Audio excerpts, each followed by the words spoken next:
I hope you're all doing well. My name is Matt, and the topic I selected for my oral presentation is FEMA's Individuals and Household Program. And what that program does is it gives assistance to people's homes and uh, rentals that have been disaster stricken, destroyed, and need replacements. And it gives funds directly from FEMA to these applicants.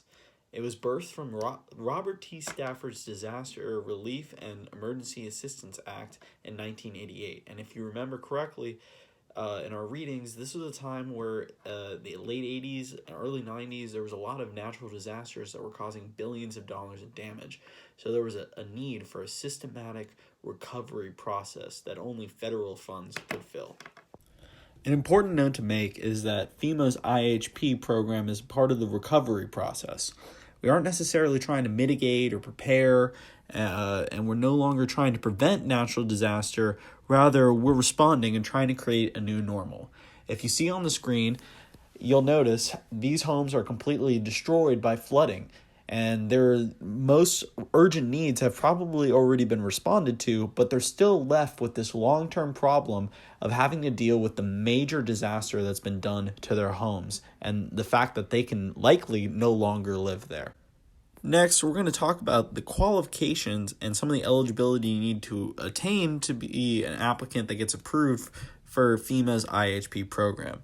First, you need to be a citizen, non-citizen national, or qualified alien. Second, FEMA needs to be able to verify your identity. Third, the applicant's insurance must prove to be insufficient, meaning that you have insurance and the insurance just wouldn't cover your damages, or replace your home. And finally, the applicant's needs need to be caused by a declared national disaster by the President of the United States.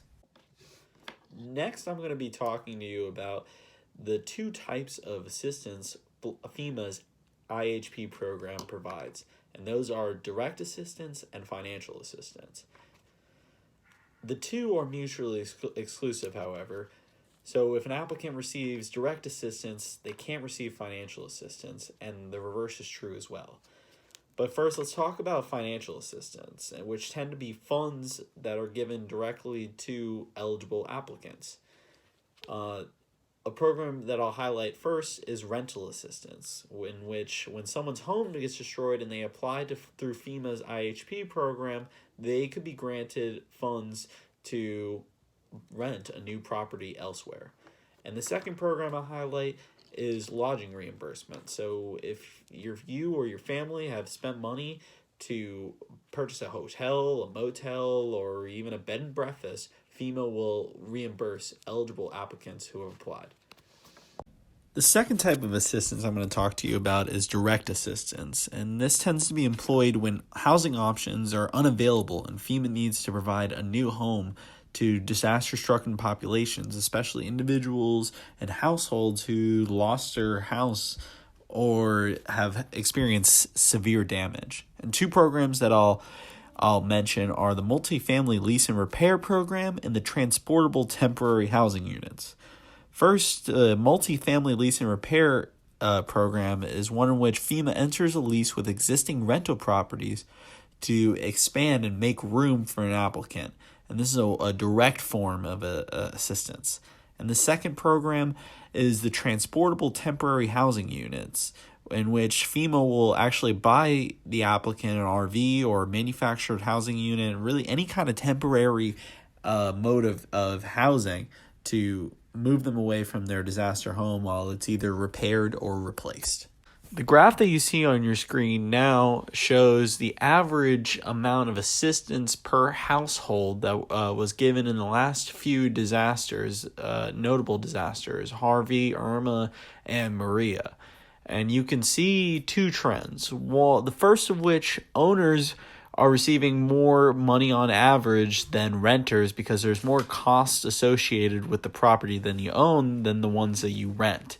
And second, you'll see in disasters like Maria and Harvey, where flooding was a really big issue, you see damages and the amount of assistance needed to be provided go up because floods tend to cause a lot more damage that requires replacement. lastly, I think it's important to consider the limitations that FEMA's IHP program has.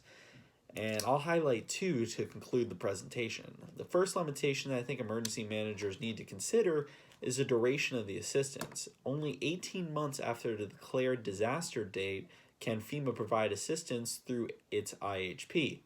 So that's important to note, and especially if you're on a strict timeline. But the second limitation is the flood insurance requirement.